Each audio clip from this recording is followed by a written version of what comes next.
Di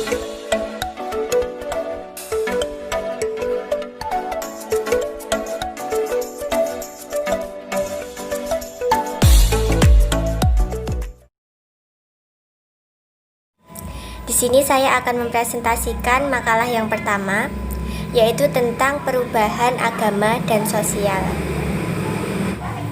Sukanto mendefinisikan perubahan sosial merupakan segala perubahan pada lembaga-lembaga kemasyarakatan di dalam suatu masyarakat yang mempengaruhi sistem sosialnya, termasuk di dalamnya nilai-nilai, sikap, dan pola-pola perilaku di antara kelompok-kelompok dalam masyarakat.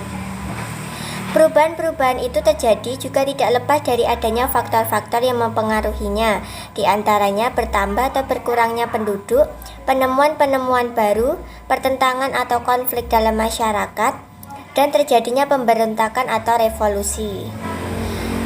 Agama secara mendasar dapat didefinisikan sebagai seperangkat aturan dan peraturan yang mengatur hubungan manusia dengan Tuhannya, hubungan manusia dengan manusia lainnya, dan mengatur hubungan manusia dengan lingkungannya. Hal itu mengandung pengertian bahwa agama adalah suatu peraturan yang mengatur untuk kehidupan manusia agar tidak kacau. Faktor-faktor perubahan sosial itu ada faktor internal. Yang pertama, perubahan kependudukan, yaitu penambahan jumlah penduduk, tetapi sebenarnya faktor kependudukan lebih dari sekedar jumlah penduduk yang bertambah. Perubahan dalam kependudukan dapat berkaitan dengan perubahan komposisi penduduk, distribusi penduduk, termasuk pula perubahan jumlah, yang semua itu dapat berpengaruh pada budaya dan struktur sosial masyarakat. Kedua, ada penemuan. Penemuan yang dapat menjadi sumber dari suatu perubahan sosial. Mau tidak mau kita harus memahami suatu konsep penting, yaitu inovasi. Ketika ada konflik dalam masyarakat, konflik dan perubahan sosial merupakan suatu proses yang akan terjadi secara alamiah dan terus-menerus. Jadi di dalam suatu kehidupan pasti ada konflik dan perubahan, dan itu terjadi terus-menerus dan berulang-ulang.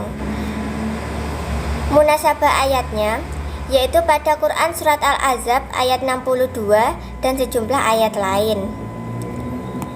Untuk korelasi ayat dan tema, dengan demikian dalam setiap masyarakat pasti akan terdapat perubahan yang berbeda antara suatu masyarakat dengan masyarakat yang lainnya, bukan mengenai ada atau tidaknya perubahan, karena perubahan itu senantiasa ada. Yang kerap menjadi perbedaan dalam suatu masyarakat dengan masyarakat yang lain adalah persoalan cepat atau lambatnya suatu perubahan serta besar atau kecilnya suatu perubahan. Untuk makalah yang kedua, yaitu berjudul tentang batasan larangan rasisme dalam Islam. Rasisme merupakan sebuah keyakinan bahwa status ras dapat membedakan karakter atau kemampuan manusia. Rasisme juga didefinisikan sebagai diskriminasi. Ras sendiri secara bahasa berasal dari bahasa Prancis ras, yang memiliki arti akar. Secara istilah sendiri, ras merupakan perbedaan variasi dari penduduk atau perbedaan keberadaan manusia atas dasar tampilan fisik seperti rambut, kulit, mata. Rasisme sendiri sudah ada di dunia sejak beberapa abad yang lalu. Tindakan tersebut selalu berujung pada diskriminasi, baik perbudakan, pembatasan, atau perkotak-kotaan seperti yang pernah dilakukan oleh Adolf Hitler terhadap kaum Yahudi. Dan batasan larangan rasisme dalam Islam. Sikap diskriminasi rasialis ini sebenarnya sudah muncul sejak pertama kali manusia diciptakan, dan banyak lagi peristiwa-peristiwa lainnya.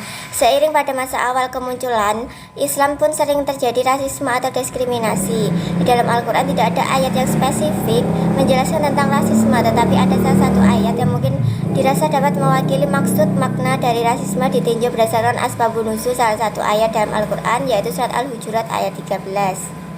Untuk munasabah ayat dari surat Al-Hujurat ayat 13, yaitu menjelaskan bahwa manusia diciptakannya bermacam-macam bangsa dan suku supaya saling mengenal dan saling menolong dalam kehidupan bermasyarakat, dan tidak ada kemuliaan seseorang di sisi Allah kecuali dengan ketakwaannya. Ayat Al-Quran surat Al-Hujurat 13 ini misalnya mendorong orang untuk saling mengenal antara ras dan antar bangsa, yang secara implisit menolak perilaku rasisme. Untuk makalah selanjutnya, yaitu tentang toleransi beragama. Toleransi berasal dari bahasa Inggris, yaitu tolerance, yang berarti sikap sabar dan lapang dada, mengakui, membiarkan, dan menghargai kepercayaan orang lain tanpa memerlukan persetujuan. Toleransi beragama menurut Islam bukanlah untuk saling melebur dalam keyakinan, bukan pula untuk saling bertukar keyakinan di antara kelompok-kelompok agama yang beda. Toleransi di sini adalah Islam mengajarkan dan menekankan keniscayaan akhlak, toleransi dalam pergaulan antar umat beragama, maka tidak mungkin Islam merusak toleransi tersebut atas nama agama. Permasalahan yang sering terjadi adalah perlakuan yang kurang begitu baik oleh kaum mayoritas kepada kaum minoritas. Contohnya saja ketika kaum minoritas ingin membangun tempat peribadatan, banyak yang menentang bagi kaum mayoritas sehingga tidak munculnya izin pembangunan dari pihak terkait. Begitu juga dalam hal kegiatan keagamaan, ketika kaum minoritas mau membuat kegiatan agama seperti dipersulit pihak terkait dalam hal izin, sedangkan kaum mayoritas bahkan banyak yang tidak memakai izin. Kurang adilnya hukum bisa saja menjadi perusak toleransi bagi kedua belah pihak, baik mayoritas maupun minoritas. Sebagai warga yang baik, marilah kita menjunjung tinggi nilai-nilai toleransi agar negara kita bisa utuh, kuat, damai, dan bersaing dengan negara lain. Untuk munasabah ayat dari toleransi dalam beragama, yaitu pada Al-Quran Surat Yunus ayat 40-41 dan Al-Quran Surat Yunus ayat 99-100, dan juga untuk asbabun nuzulnya, kerukunan hidup di antara manusia diajarkan juga oleh Islam. Bahkan kerukunan dalam Islam termasuk ajaran sangat prinsip berlaku baik dengan sesama manusia memang sangat dianjurkan. Itu di dalam Islam. Begitu pula halnya dalam menyebarkan agama. Islam jauh-jauh sudah mengingatkan agar jangan memaksakan keyakinan atau agamanya kepada orang lain. Untuk korelasi ayatnya, toleransi mengandung pengertian kesediaan menerima kenyataan pendapat yang berbeda-beda tentang kebenaran yang dianut, dapat menghargai keyakinan orang lain terhadap agama yang dipeluknya, serta memberi kebebasan untuk menjalankan apa yang dianutnya.